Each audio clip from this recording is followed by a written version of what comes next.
Welcome back, everyone, to Where the Water Tastes Like Wine. You're here with Brandon Lefebvre, otherwise known as DraxxKraven, when a story is evolved.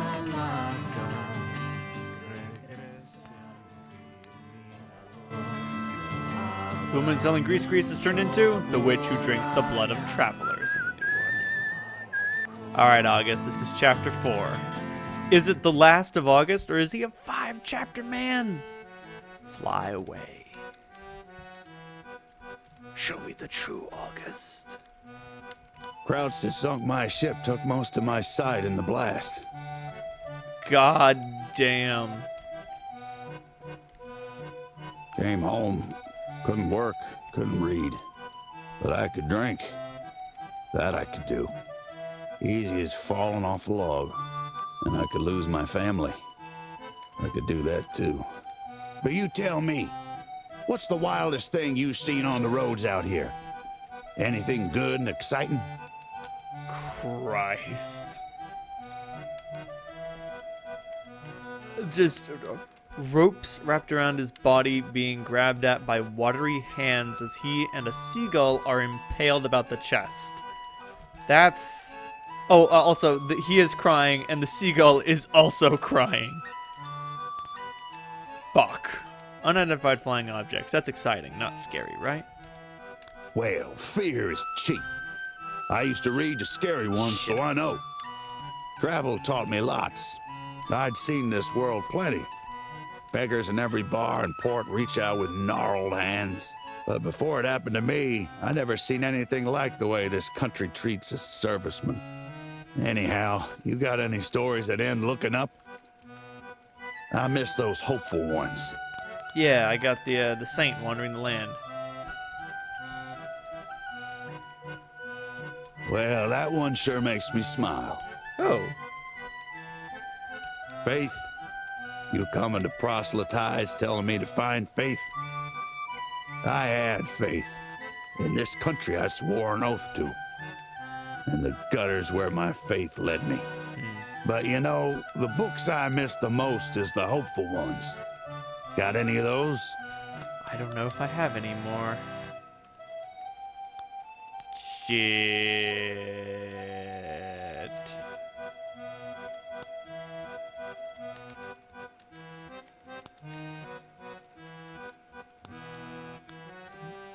Nope. Fresh out, I believe. Fresh out of hope. Would you accept Fidelina's tale instead? Focusing on the hopeful parts. Leaves a warm feeling in your chest, huh? Evan, I was drinking the night my Louisa left. Didn't notice till 2 dames and a lick of bottles later. Lost in my little slice of heaven. Anyhow, you got any stories that end looking up? I miss those. Closest I got is Cassidy's verse. Well, that one sure makes me smile. There we go. Doesn't matter who I loved. They're all gone now. I got a big old heart with no one in it. So I miss them blood-pounding adventure stories. You got any like that? I'll leave you with one, August. Pecos Bill, who rode a tornado up and down the Midwest. My blood's pumping. That's the kind I used to like as a boy. Joy? Well, I had a kind of fun, I guess. I'd go out with old pals to the juice joint, laugh enough to beat the band, flirt with dames. Louise is waiting at home, but I don't care about nothing. I'm tanked. Brothers left me. Wife and kid left me. Country left me. Spend our whole lives living for the future, never realizing that when it comes, we'll have been forgotten. Sorry, mouth is dry from all this talking. And I reckon I got nothing left to say. August, the man of the past. But now let's see. Does alternate reality August still exist? No, he has disappeared. Alright. So I got 3 more drifters. That can't be. I got more than that. I got Cassidy, Jimmy, the cowboy, and Rose.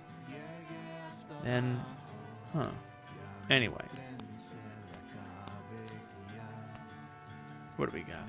A beat-up paperback with a lurid, bright cover promising adventure and more. A rough turquoise pebble, which will take me to Shiprock. A peach pit carved into the rough shape of a flower. That takes me to LA. El Paso, which I take a simple red pin with a jagged black eagle on the surface. It says, boycott grapes. That's got to be, I can't even remember her name anymore. Seattle. Yeah, Seattle's where I want to go. If that's not where I need to be, it's close enough.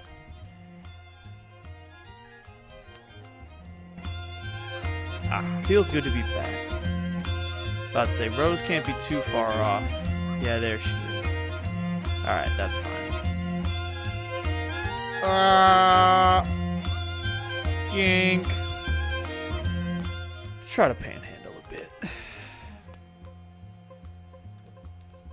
For most of the day, people are particularly stingy. It's probably because there's a puppeteer up the road who's making a little man play a guitar and doing the noises with his mouth.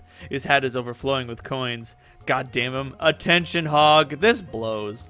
You're about to leave when you see the puppeteer packing up his stuff. Thank God. You're surprised, however, when he starts walking in your direction. He tips a good third of the money from his hat into yours. Sorry about that. I know how it is. Thanks. You ever think of acquiring a gimmick? He asks. I slept rough for 5 years before I learned this puppet crap. I got a friend who took up ventriloquism. He shrugs. People like to feel as if they're rewarding hard work. It's bullshit, though. Puppets ain't good for anything.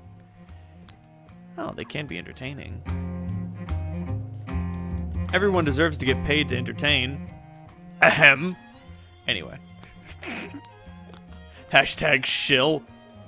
The sugarcane cutter's blinded to this death. The sugarcane farmer who took criminals from the jails and worked them to something. To death, I assume. And killed them when he was done to avoid paying them. Sounds about right. What the fuck? Double August all the way across the sky. So intense. Now the only thing left on my mind about that is, would the original August have still been on chapter 2? I don't know. I can't say. Hey, Spokane. I'm playing in a vampire game where we're in Spokane, where someone done fucked up and brought the 4 horsemen of the apocalypse there. They're not there on apocalyptic duties. They're just hanging out. Because Death is hanging out.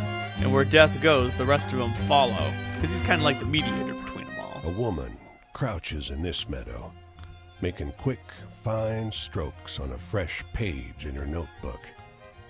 She gives you a small, careful smile. Want to see what I'm working on? Sure. She beckons you closer, and you see a flower half finished on the first page of her book. As you watch, though, she moves quickly to the next page and begins to draw the cluster of tangled stamens inside it with eerie, incredibly detailed accuracy. Keep watching. She speeds up. She flips to the next page and draws a minuscule bug nestled between the flower's delicate innards. Flip. Next page. Now she's drawn its eye. It blooms across the page in under 3 seconds, as real as anything. Too real. But before you can ask, flip. Next page. Keep watching. Now she's drawn some weird cluster of stringy filaments. Is this the surface of the bug's eye? But she's on to the next page, faster than ever. Fingers a blur as they spread a tangle of dots and lines. Your stomach somersaults. Keep watching. Flip. Next page. Dots and blurs woven together. Incoherent. Nothing you've ever seen before. You feel absolutely sick to your stomach. The woman's hand is invisible. Keep watching. Flip. Next page. A new tangle of dots and blurs, weird and familiar. You taste bile. Keep watching. Flip. Next page. A cloudy orb in a sea of black flops out of her pencil like as if by accident, and she's already turning to the next page, drawing a smear of gray. But flip. The gray smear parts. Keep watching. A continent. Flip. Terrain. Flip. A meadow with 2 dots in the middle, and flip. Your head. Her head. The flower. God. You cough and kneel hard in the dirt. You're back where you began. Sick as a dog. The hell was that? The artist takes your hands and hold them tight. Hers are stinging hot, like a truck hood after a long drive. It always wraps back around, she whispers in your ear. No matter how far I go, I'm always coming home. Okay. The woman with tremendous artistic ability. Alright, what tale evolved? The tyrannical father whose son killed himself in the grain silo. The farmer who drowned his son in the grain silo. The man takes a shine to you. He leans in too close and talks about the true music of the soul people who know him, about the things he's done. Everyone else in the club is focused on the stage, but he ignores it and talks to you. Why don't you give it a play The then? man assembles his horn, and the musicians welcome him on stage for a jam session. He plays a melody of mourning, the sound of an empty glass on a dusty bar. The regulars nod and applaud. He sits beside you again, glowing with muted pride. Tell me about the band. Never had his own band, never had a life to go home to. His mistress was the music, and in a dingy club like this, he embodies the music played all around. He unravels a crinkled letter from a famous band leader, a constant reminder that the best times are behind him. Well, it's getting late. Soon, he nods off at the bar. You gather your things and leave. By the door, however, you see a faded old gig poster. You recognize him in the big band ensemble posing there. Younger, smiling brilliantly, sharply dressed. But you cannot remember his name. Move on. The lonely man with his saxophone.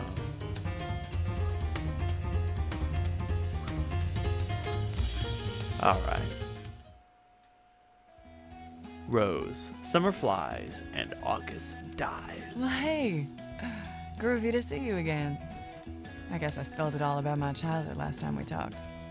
If you want to hear about the good old days and the hate, I can tell you something about that maybe. But I want a good story in trade. Sounds good. I share, you share, dig? Got it. But anyway, let's keep it grooving. Tell me something funny. Funny. Witch girl, grew kittens in the tree.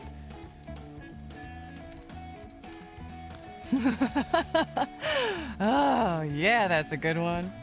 Joy. All the joy and color had drained out when I got there. The summer of love was over, and it was just a city street. Filthy, with the gray fog and the pushers prowling. I stopped grooving quick. So, got any good, hopeful stories? Anything about what the world should be?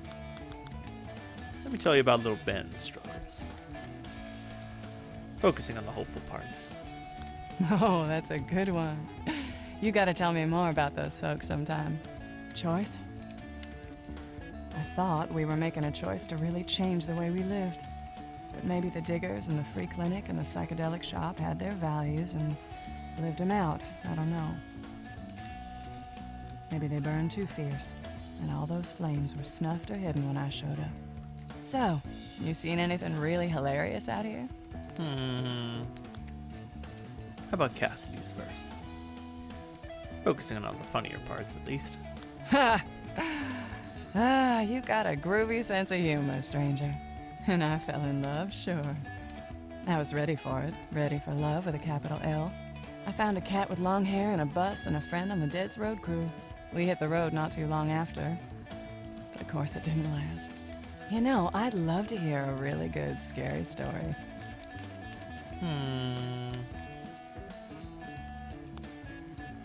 Let's stick to Drifter's Tales for now. Oh man, that's really good. Good and scary, I mean. I still found family there. They were hippies still around, or others like me who wanted to be. We held on to each other for dear life, and they were some of the best family I ever had. So anyway, got any good ghost stories? Anything scary or weird? Tell me about luck. Oh, wow, that's scary stuff. You were really good at telling these. And luck did have everything to do with it, yeah. Maybe it was the only time that could have happened. Maybe the stars aligned just right. But I have to believe it's possible. That we can all get along and love one another. It wasn't just luck. I hope that was an interesting story. I don't have a lot of people ask me about what the hate was like. Maybe they feel like they know from the news. But they don't. I bet you have a lot of stories like that. I do. So you're gonna have to tell them to me next time, okay? Where you heading next? I'm catching a ride this way. Look for me, all right? You got it. All right. I am gonna grab that story real quick, and then I'm gonna use August's paperback to bring me back to her. And then, easy peasy, no problem. It's just so weird. This game sort of like, first you spend all your time struggling trying to gather a shit ton of stories and remember what they all are, and then you get good and settled into a fine rotation, and once you pick up a couple items, after finishing some other people's tales, it becomes trivial to get around the world. Two men sit in the shade, exchanging insults. The first says, "That's a low blow, even for one like you." The second responds, "One like me? But you're the cheating, lying son of a..." The first sighs and shakes his head. "No, that doesn't sound right." His tone is oddly jovial. Listen in. Good point. How about, "You're a scoundrel and a thief"? Nah, don't think you can carry it off. Not with your accent. Could just call you a You often do. What are you two doing? Oh. The man looks almost bashful. Just practicing, see? Not gonna play you, so no harm in saying. He glances at his brother. We're good at cards, but unlucky at them. Don't see it hurts to rig the game a little. We're working on a distraction. Maybe don't do this. Aye, it could be dangerous, but it's not like we've got anything to lose. The other man laughs. Could change our minds, but I'm rather enjoying the practice. His brother raises a lazy middle finger at him. Move on. The brother scheming to win at cards. Funny.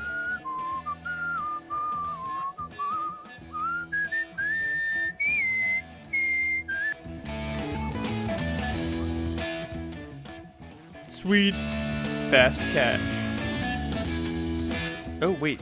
Found another tale. Alley-oop. I will collect all stories. Now, I probably won't go for all like 219 or whatever. And I won't bother revolving them all either, but still, I'll enjoy what I have collected. I don't know what it is. It's like there's an upper limit to collectathons for me. The woman hauls a bin of clothes over to a vat of gray water. She's sluggish. Moving seems to take great effort. She plunges a shirt into the vat, begins working it over a washboard. Approach? Despite her slow movements, there's an inexorable intensity to the way she works.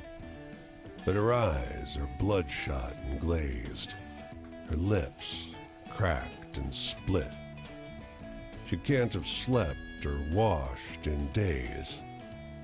She collects the next bin, moving with the shuffle of a sleepwalker. Who's making her walk? You enter the nearby shack. A man's inside, sorting through a jumbled bag of dirty clothes. You hear about Celia? I know how it looks, but she's fine, really. Since her daughter vanished, all she's been able to do is work. He smiles.